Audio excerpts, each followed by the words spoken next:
que nous savons 6 fois même par semaine n'est pas en mesure de venir. Air France vient 1 ou 2 fois par semaine.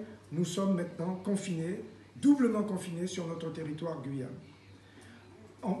Cerise sur le gâteau, la relation que nous avons avec le Brésil est supprimée jusqu'à la fin de l'année, puisque la seule petite compagnie Air Azul que nous avons ne viendra pas en Guyane avant la fin de l'année. Reste Air Guyane. Air Guyane, consortium Air Guyane, Air Anti-Express.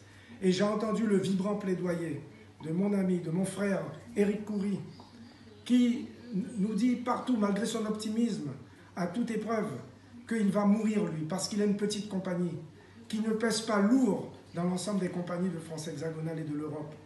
Et quand il ne vit qu'à coup d'appel d'offres, et lorsque sa société a des besoins de crédit et tout, parce que c'est elle seule qui désenclave le territoire de la Guyane, 12 communes sur 24 n'ont pas d'accès aux autres territoires. Pourquoi? Parce que nous n'avons pas de route. C'est la pirogue, l'hélicoptère ou l'avion.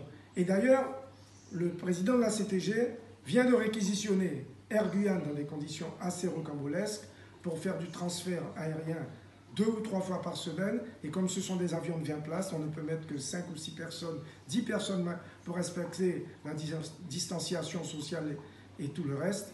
Ce qui veut dire que cette compagnie, si on ne l'aide pas, si l'État, si le gouvernement n'entend pas la voix de ces compagnies qui sont petites mais qui sont indispensables à la continuité territoriale, parce que nous sommes en pleine discontinuité, je parle continuité territoriale, intraterritoriale à l'intérieur de notre propre territoire, eh bien nous allons vers une détresse et nous ne pourrons jamais remonter la pente.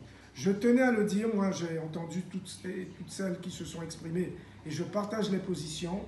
Il faut absolument que, fort de cette réunion que nous avons et du rapport qui sera fait, que nous puissions insister sur la reprise au plus vite de la continuité territoriale entre l'Hexagone